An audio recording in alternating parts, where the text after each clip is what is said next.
Welcome to Profiteers versus the People, the show where we punch up and dispel myths surrounding modern great people. Yes, for the uninitiated, we take the very rich, particularly those with a media presence like Elon Musk or Bill Gates or the Malbrays, and put them through our PR torture test and see if they come out on crutches, which is our PR torture test acronym. The C stands for consumer harm. R stands for rich parents, U for union suppression and employee abuse, T for tax evasion, often disguised as charity, the second C for child labor allegations, H for harassment allegations, E for egregious behavior after hours, and S for slap suits and journalist suppression. I'm Money Mike. And I'm Red Bill. And...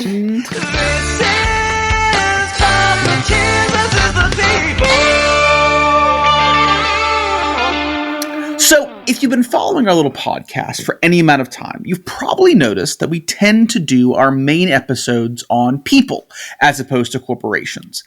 And that's been deliberate. For one, we're called Profiteers versus the People, not Bad Companies versus the People. It just doesn't have the same ring.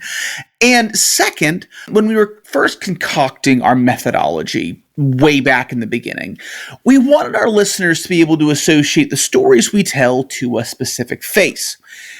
However, while reflecting on this decision recently, I realized that sometimes the point of towering corporate structures is to cast long shadows for the worst of our kind to hide their misdeeds, and to explicitly exclude acts performed by companies that might not be linked to a single person is kind of allowing this obfuscation to go unchecked.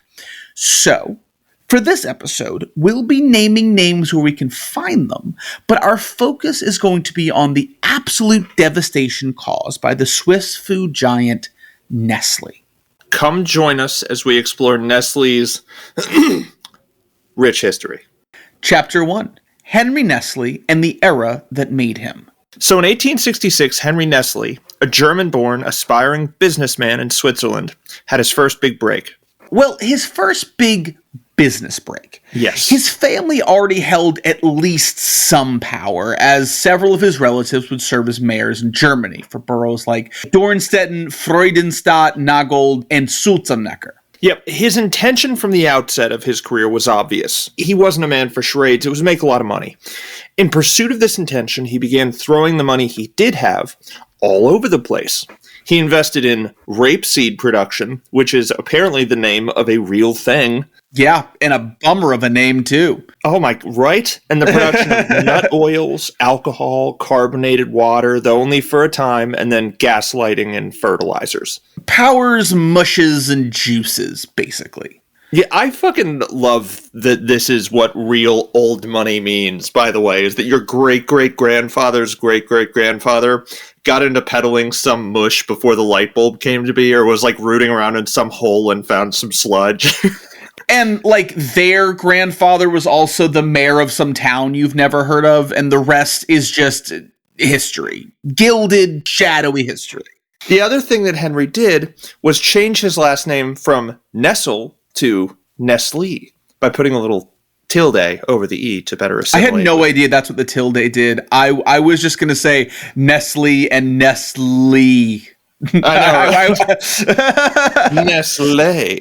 And this was to better assimilate with his newly adopted Swiss hometown, Vevey, which spoke French. Another thing about these old money families is that these storied last names almost always seem to have changed. Like, way back when, no one but the royals gave a shit. Soros was Schwartz, and that's a separate thing, obviously. Trump was Drumpf.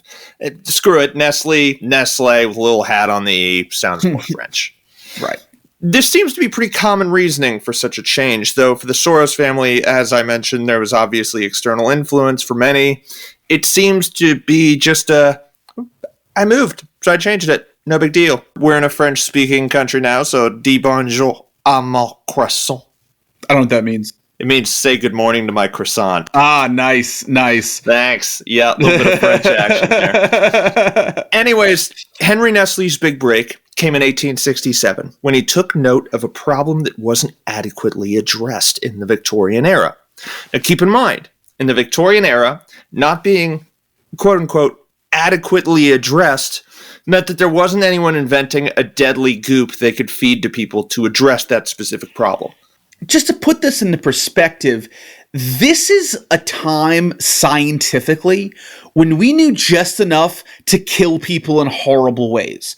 Yes. Like, we knew a little bit. This is right after germ theory. Yeah, and it's offsetting the magic beliefs, as I feel like science does for the general public, where they're like, okay, so some of it's science, but most of it's, still magic. Right. And Pasteur, I think, invented pasteurization, which I'm sure helped things like, milk.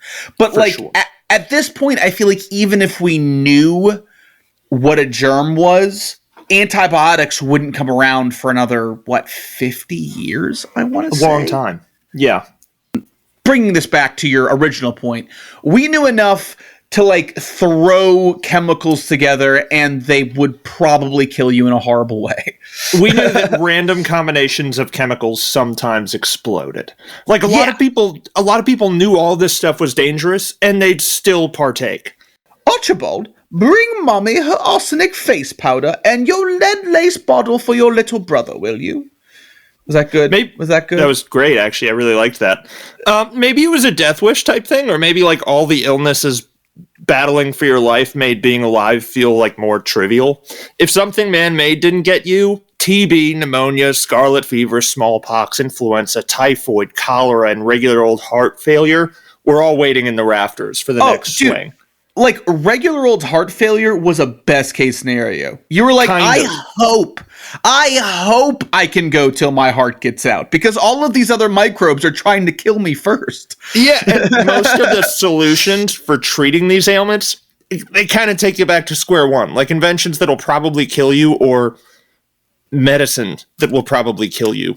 We've joked a lot about cocaine, heroin, and other horrifically addictive drugs being marketed over the counter, and that was happening too, but around this time, radium was being put in toothpaste, on condoms, and in cigarettes.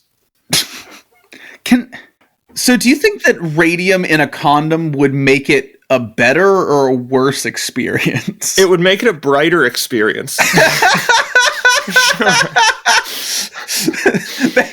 Turns out glow-in-the-dark condoms were invented way earlier than you thought, except they gave you actual dick cancer. Yeah, they just melt your dick off. It's either that or the syphilis, I guess. Yeah. Oh, your dick's melting off. Here, smoke these glow-in-the-dark cigarettes. That'll clear it right up. Arsenic was used as a dye in clothing and often in wallpapers, which could also contain cyanide, along with the arsenic, which was itself the cyanide that is a common ingredient in paint. Another little fun fact. So in Victorian-era family pictures, they're usually slightly blurry because it took between 20 seconds and 20 minutes of perfectly holding still to get a good picture. So when a person or people in these photos are captured with near perfect clarity, that's usually because they were dead. They just pose dead people like they're alive to commemorate them making it that far. It was a total thing, especially with kids. Yeah. Tons of Victorian families would take pictures of their kids after they died, which is why there are so many clear photos of Victorian kids floating around the internet. But I suppose when, infant mortality is so fucking high, you're like, we made it a good 4 years. Let's capture this one before we put it in the ground. Yeah, right. And another fun fact, by the way, those pictures loaded with cyanide. A ball gown with 900 arsenic grains could shed 60 in one evening, where just 5 can kill an adult man. Speaking of ball gowns, a very common cause of death around this time for women was death from burns as a result of open hearth cooking or as a result of the very flammable big poofy dresses they were wearing nearing the open flame of a candle or something. Your flashy gala could come to a close because the hostess went up like an unwatered Christmas tree. Which, did you ever read those Ripley's Believe It or Not books as a kid? Here and there, yes. So, Ripley's Believe It or Not, for our younger listeners, was like the Guinness Book of World Records, but slightly darker and with less veracity, which is saying something. Because it turns out the Guinness Book of World Records verified nothing, which really harmed my my psyche as an adult. Like, isn't that a buzzkill? Yeah.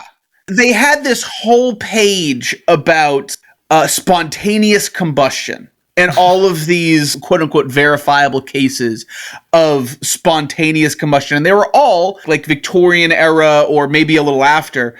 And like, I'm reading this thinking, oh, that's what happened. Like, yeah, right. the babysitter just didn't want to take the blame for burning up mom because she left the candle in the wrong place. You're right, dude. Yeah. Oh, that big green dress, that deep green, full of the wiring and like the actual part that like flares out. Oh, that caught on fire because it's basically designed to nurture and grow a fire. And then also all those arsenic pellets caught on fire too. Yeah. Like all of life was a death trap back then. It fucking was, dude. It fucking was. Now, if women survived the fashion of the time, though, childbirth still loomed as a considerable threat to the life of a Victorian woman, which is to say nothing of the survival rates of babies. Yes. Just to be pragmatic in this moment in human history, baby clothes were unisex. Every baby wore dresses. There were only baby girl clothes. Yep. Because dresses can be worn for longer than pants can, and because if your kid dies, it makes hand-me-downs a lot easier. And if you really want to drive this home, look up pictures of FDR as a toddler and marvel the future president of the United States sitting in a porch in a tiny Victorian dress. Yeah, it's real, man. But basically, yeah, babies were dying everywhere. And for that reason, it just didn't make sense buying a wardrobe for them. If they made it out of mom alive, they had a 30% chance of dying before their first birthday, rising to 43% before the age of 5. And they retained a 60% chance of surviving adulthood if they managed to make it to age 10. If a boy were to make it to that 8 to 10 range, by the way, they would get their first pair of pants, which came to be known as the big boy pants. When babies weren't getting into strychnine or sucking the arsenic out of a roll of new wallpaper, plenty were dying from malnutrition, limited or zero access to breast milk in Henry's day. This is probably pronounced Henri after he moved to France. True. But we'll call him Henry because he's German-based, so. Limited or zero access to breast milk in Henry's day typically meant you had a dead baby on your hands. So Henry took a stab at inventing his own deadly goop and did something incredible. By combining milk, sugar, and grain, Henry created a product that, rather than being deadly, was merely not very good. Baby food. And this is what it took to get incredibly rich in the 1800s. Lord Money Mike got his start by dipping Oreos in milk to create what came to be known as Oreos and milk. Alas, Farine Lactée Henri Nestle, or Henry Nestle's milk flour, scaled in Europe, and 3 years later, Nestle's infant food was introduced to the United States with malt added as an ingredient. 5 years later, Henry and a new business partner, Daniel Peter, used the condensation process on which Henry relied to make his baby food as an extra ingredient in chocolate to make milk chocolate. And then Henry quit while he was ahead, just as Tom of MySpace did, after doing enough to get rich, but not destroy the world. Good balance. He sold his shares in the company to his partners, who kept his entire name on the door, Farine Lactée Henry Nestle, and became a wealthy landowner in Germany. And over the next 30 years, the Anglo-Swiss Condensed Milk Company, which was run by Charles and George Page, two American brothers in Switzerland for whatever reason. We're not researching 19th century Swiss tax policy, and you can't fucking make us. You can't fucking make us do that. But anyway, they became a bitter rival to Henry's Milk Company before the two companies ultimately merged in 1905 to form the Nestle and Anglo-Swiss Condensed Milk Company. And it's here that the company began diversifying. From 1904 to 2010, the company, which would soon shorten its name to just Nestle, invented, or more often just bought their way into the following business lines: chocolate, cheese, instant coffee, condiments and food for European people, bottled water, pet food, and milk flavoring and frozen pizza. From this list, one can deduce that Nestle's fucking huge, and they are. Beyond that, though, this list isn't going to mean much to the uninitiated, so what we're going to do now is we're going to treat this list as an index. And we're going to go through these business lines and marvel at what the company has done in the name of strengthening each one. Hold on to your hats. Business number 1, baby food. Now, at its start, I'll say with great hesitation that Nestle's baby food products, as products, were a net good, relatively speaking, for the Victorian era, for sure. Low bar. Low bar. Yep. We just finished telling you about it. Everything was poisonous and nothing was clean. And although Nestle's baby formula was nutritionally vacant, Victorian mothers, now viewing breastfeeding as gauche, cow's milk as contaminated, which it was, and milkmaids as unsanitary, which, like everyone else, they were, saw this Swiss milk, quote unquote, as a scientific breakthrough. So, speaking of which, you just glossed over the fact that milkmaids were a thing, and I read it a couple times, and I was like, wait a minute. Someone's job was just to be just titties asunder? Feeding random rich people's babies?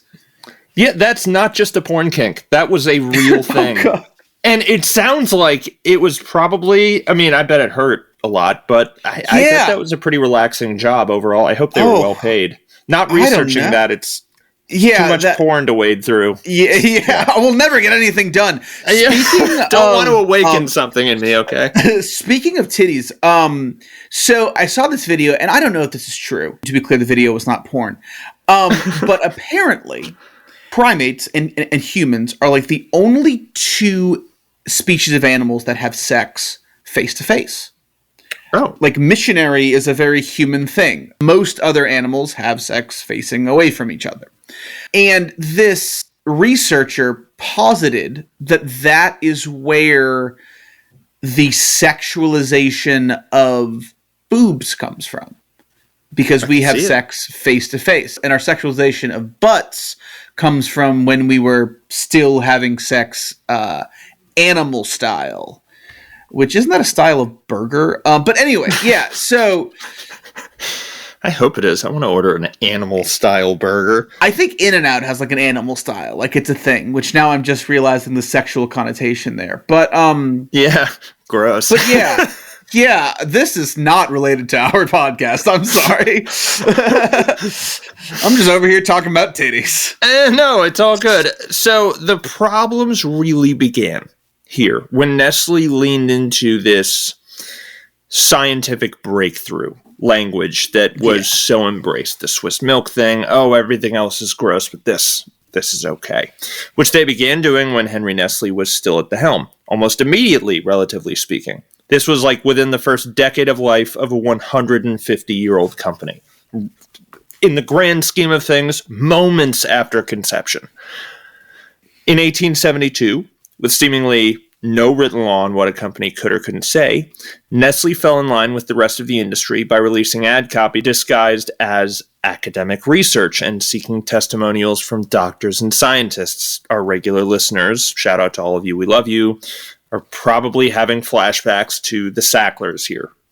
Yeah, it turns out when people don't stop them, salespeople start by co-opting the voices of trusted experts. Yep. Shiesty salespeople fucking love acting like doctors and scientists, just like Elon Musk. That's half of his thing is pretending to be a physics master's or graduate or whatever. Whatever he's saying this week. But yeah, irrational food is one of the main causes of the high mortality of infants, is a quote from their marketing, which, as we've just discussed, the other zillion diseases out there, I don't even know what irrational food is. Right, and also, the bar has to be so low around this time for what irrational food actually counts as, right? The big expose on Chicago butchers wasn't due for another 60 years, which means food prep must have just been a nightmare realm. Oh, yeah. Oh, dude. Were people even washing their hands after they pooped? They're probably covering them in arsenic powder, knowing the Victorians. Yeah, it's wild shit. That's actually not even that much of a stretch. The powder that you see women from this era applying to their faces in cartoons, in real life, that was full of arsenic.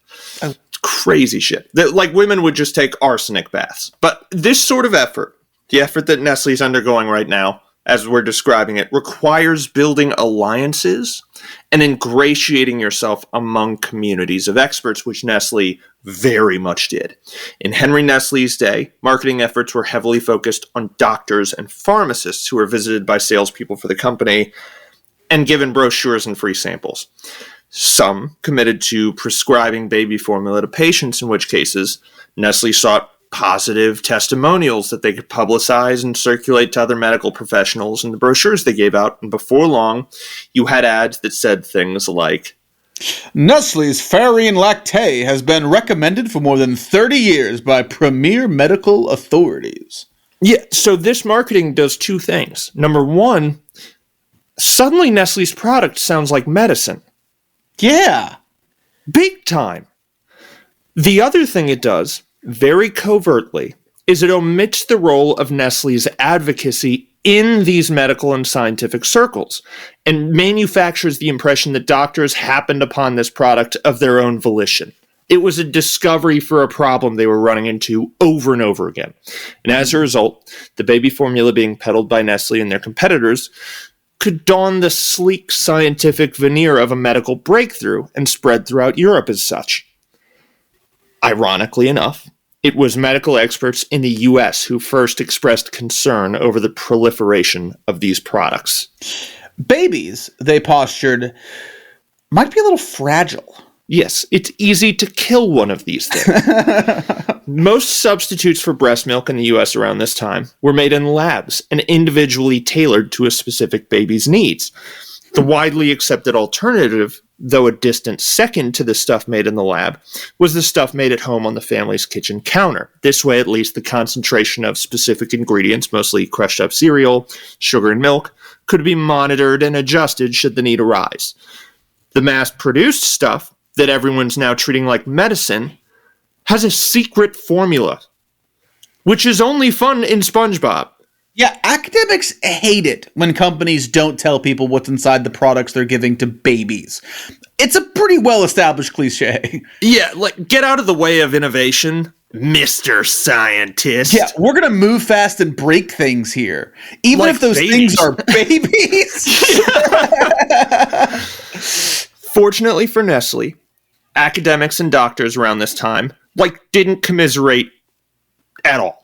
So, buttressed by industry advocates, doctors carried on prescribing the mass-produced stuff. Other doctors loved it, after all. There was consensus. 9 out of 10 doctors, something. And incidentally, doctors were making good money by prescribing this stuff. No conflict of interest there at all. However, in the 1930s, the tide began to turn against Nestle's profit margin. As we mentioned, when vitamin D was discovered and found abundantly in breast milk and very little in skimmed milk, which is the stuff that's in this condensed milk product that we call baby food or baby formula. The nutrient was further deemed extremely important to infant survival, and it was suggested that a diet of just the skimmed milk, like the condensed stuff that we just mentioned that Nestle is peddling as a substitute for breast milk, could leave infants vulnerable to a host of baby-killing diseases.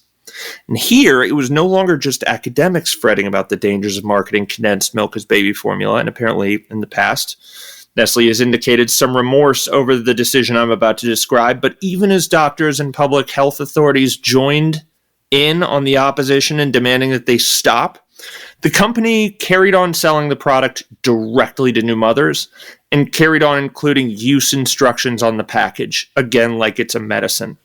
Their only compromise with the public was encouraging users to consult their doctor for insight on dosage. Even though they are completely circumventing the doctors in this strategy. They're like, fuck you, doctors. Yeah, it's like, oh shit, the academics are going against us? Better take them out of the equation. Yeah, do us a favor and let your doctor know that we beat their asses. We worked our way around them.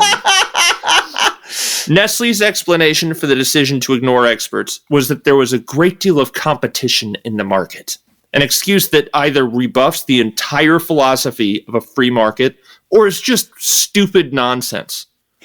We had to go low because our competition was going low. Yeah, like, if the Sacklers made that point as a line of defense, like, okay, all of our competitors were selling this stuff illicitly on the street, like, what, are we going to get left in the dust by not doing that? That makes no sense at all. I can't believe people were like, that's valid, yes, good point. You should put that on Nestle's website. Between the two world wars, Nestle's standing back home in Switzerland began getting some attention. They began to sense some more of those shifting tide things we mentioned. So, to prepare, they did something that we see all the time today. They befriended those who might advise on checks and balances with philanthropy, and by enlisting the services of those Swiss pediatricians for clinical trials of products they were developing. By the time World War II came around, they were regarded by many in the country as being as virtuous as the Red Cross. Jesus. Yeah. Now, about that war. In its midst, Nestle invented instant coffee, and we'll talk about that. And Switzerland invented some less than savory ways to stay neutral, and the rest of the world collapsed into a molten pool of lead, aluminum, and uranium. When the dust settled, and the Western world finished mopping up the blood, ash, and entrails of the tens of millions who were fed into their hideous war machine, they reassumed their positions in high society and shifted their attention to what they regarded as a less civilized southern neighbor. Now more wary of critics calling them savages, they decided it was time to take a stab at doing something nice for the region that had enriched them for centuries up to this point. So leadership in France, Britain, and Belgium invaded Africa once again, but this time as the good guys, supposedly. Kwashiorkor, and I'm probably mispronouncing that, around this time was a baby-killing disease decimating Ghana, which is where their focus first landed, or their attention did. And it was the result of protein deficiency and was identified as a major problem. When babies came off breast milk, they had to assume the position of a young child starving to death as a result of those centuries of colonialism, and this transition led to a lot of death, unsurprisingly. Breast milk is super high in protein, and the scarce quantities of food these people had access to wasn't exactly protein rich. I'm sure some of you are getting ahead of me. So, these countries and their newfound humanity got to work deploying UNICEF, the World Health Organization, and the Food and Agricultural Organization to these malnourished areas. Maybe it'll come as a surprise to some of you, but the solutions peddled by these organizations weren't well thought out beyond basic logistics. Yeah, we have a friend of the pod. Sounds good. Yeah, we have a friend of the pod. I'm stealing that from some other podcast that I probably don't want to be stealing it from. But anyway, who was in UNICEF in New Zealand. And Rad Bill and I think we're kind of in agreement that, like, UNICEF was the good guys, right? Yeah. Like, these were organizations that were a net good and were trying to make the world a better place as best they could. And boy, howdy, did our friend of the pod really show us how disillusioned we were. Yeah, right. Like, as he really shed an awful lot of light on what was really going on. As a person who apparently spent years working for UNICEF, it was eye-opening and depressing. And then left because he was like, yeah, they're not helping anybody. I was like, what? Yeah. What? If anything, UNICEF is just making things worse. Yeah, and I was like, the one who is helping people. Maybe we'll do an episode on that. It's super insightful, fascinating discussion, and I tried best I could to get notes. If you're listening, by the way, thank you. We're not going to say your name, but we love you. We're excited to hear what you put out. Yeah. Yeah. As a result of this focus on logistics, powdered skim milk was what these organizations deemed the best therapeutic agent, and in no time, local doctors were growing wary of this easily packaged and shipped solution and trying to create alternatives. And it's right here that Nestle spotted a golden opportunity. Yeah, they've already done this. They've already done most of this PR shit. The road to riches here is really familiar for these guys. They've just done it with Switzerland.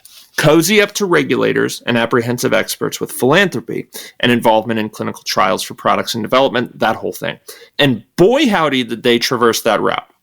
In 1956, over the course of 6 weeks, a medical representative a ridiculous term from Nestle, visited 112 doctors, 50 pharmacists, and orchestrated 40 clinical experiments in the French African colonies. In no time, this company was loved in this area. And as a result of some reasonably good test results and a well-executed ad campaign, they were credited as being a central part of the solution to infant malnutrition in the region. And this was in the 50s.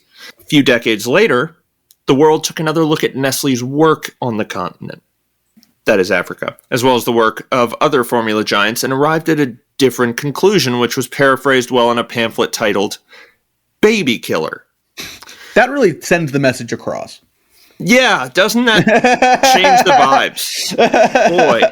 You see, sales reps for Nestle and others had moved beyond affiliating with doctors and partnering with experts, and were now dressing up as nurses and giving out free baby formula samples to new mothers in and around hospitals and making house calls in these regions. Free samples on their own, that doesn't sound that bad. The problem with these free samples lies in the quantity given out in those free samples. Nestle sales reps say, hey, this stuff is better than regular old breast milk. Take some on the house. Your baby will be better off. But if the mother relies exclusively on the formula, she'll find, in most cases, that when she uses the last of the free stuff, her body's no longer producing milk. First hit's free, baby. That's it.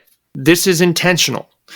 Two things took this bad and very intentionally engineered problem and make it much worse. Number one, clean water in plenty of these areas wasn't exactly an abundant resource, which meant this was more dangerous than breast milk because breast milk comes out pretty damn clean. Number two, baby formula is expensive and money is like the main shortage here. So to adapt, new mothers began diluting the already nutrient-light formula, and babies began dying kind of a lot. As use increased, a correlated rise in infant malnourishment and in plenty of cases death followed. Suddenly, formula giants were bringing about a crisis of their own in the region and making a fortune by doing it. In response, religious organizations, feminist organizations, and third world advocacy groups waged war against Nestle, which was apparently the largest beneficiary of formula sales in Africa using this advertising approach. The company didn't budge, so next came a boycott, which spread across the US, into Britain, and even into Nestle's motherland of Switzerland. It started in 1974 and officially ended 10 years later. That is how you boycott. In 1981, Nestle tried to appease the mob by adopting a non-binding set of commitments, a phrase I'm exhausted by today. This didn't take. Say what you will about those boycotts, but it's pretty damn impressive that a unified effort without the internet was able to see through such a limp-ass move. Eventually, Nestle gave in for real. They created an independent commission to supervise their activity, which included some of their very strongest opponents from the boycott, and this did the trick. Now, although the boycott ended their campaign in Africa, it hasn't halted the company's seedy practices. By and large, the company is still just as horrible today and have resumed some of these practices among some deplorable new ones in markets outside of Africa, just under the radar. Tracing the collateral damage of Nestle's marketing in impoverished areas is like tracing the damage done by forest fires in the midst of record-breaking droughts. And in truth, I think the trick with a company like this is to just boycott them forever, if possible. The boycott ended in 1984. And in 1999, a whistleblower in Pakistan released a report alleging that for years, the company had been lobbying doctors in his native land to advise the use of formula instead of conventional breastfeeding. And in 2011, the company was named in an open letter from a host of Laos-based non-government organizations for not translating the use instructions on formula packaging. They're like termites. You take care of them in one area and they're popping right back up somewhere else. Yeah, guys, they didn't halt this marketing campaign in Africa because we convinced them that it was morally wrong. Yep. They stopped the marketing campaign in Africa because we, the people, convince them that humanity wouldn't give them the support they needed to survive as a company if they continued these practices. Yep, in that country, in that area. So they give up, they surrender, they knock it off in Africa, and then they just find other areas under the radar and carry on doing it. This is just my little pet theory, but there is evidence, by the way. They don't just target poor countries, they target the vulnerable in general. The Chinese formula industry was brought to its knees in 2008 when tens of thousands of babies were hospitalized and hundreds of thousands were made ill thanks to melamine that found its way into the formula being sold by a bunch of the national players in China. As a result, Nestle's market share in the region was able to explode. And then it was revealed a few years later that the company had bribed medical staff to gain access to the records of new mothers for the sake of targeted advertising to help accelerate that market share explosion. I'm thinking don't fuck with China will be a lesson that Nestle only needs to learn once, because China really doesn't tolerate this sort of thing. But do you know who does? The US does. Will there be nurses peddling formula to uneducated new mothers while they're still in the hospital? I wouldn't rule it out, but I think it's more likely this is going to manifest itself with conservative grifters beginning to shed doubt on the water people are drinking and what that does to breast milk and everything else. The bottled water craze, basically, which we'll get to bottled water, but for breast milk and baby formula. If you can avoid Nestle's formula business, do it. Boycott them forever. Hell, if this is your bag, create an app and give equity to a small group of devoted women who want to lactate forever. Call the app Boober. And if a mother is unable to breastfeed, your app can help them locate and set appointments with one of your Boober equity partners. Suddenly, milk will be within reach, and the women who have it in excess will have an opportunity to monetize that excess and become well-paid pillars of their community. If it works out, and you help people feed babies and make money, give us a shout out, will you? In case none of our listeners want to do this, there's a wonderful group of you guys, but it's not terribly, terribly large. We've also included some links on info for baby formula, and we're going to try and find some safe baby formula recipes. Mind, we're not experts on this. We just want to do whatever we can to help and whatever we can to harm Nestle, I suppose. Remember, nothing beats the boob. If you're unable to breastfeed, hopefully this helps you avoid one of the worst companies in the world. There may be a cider or two in the near future because Money Mike is embarking on a pilgrimage, aren't you, Money Mike? I am. I will be out of the country for a couple weeks. Yeah, it'll be fun. You're props, dude. They're doing a lot of stuff right. When he returns, we'll do a deep dive on Nestle's chocolate business, their instant coffee and their bottled water business, and their pet food business, among the others. They're all atrocious. It's insane. Yeah, the bad this company does is so hard to pin down because it's just so plentiful. Yeah. But like always, thank you for listening. If you have a second and we earned it, definitely give us a like or a comment. The difference this makes was explained to us recently, and it's actually way more significant than it should be. So if you can help us with this little algorithm thing, that would mean a ton. It really does. Also, definitely subscribe if you want and check out our social stuff, which we'll link below. We love you all, and thank you. And goodbye.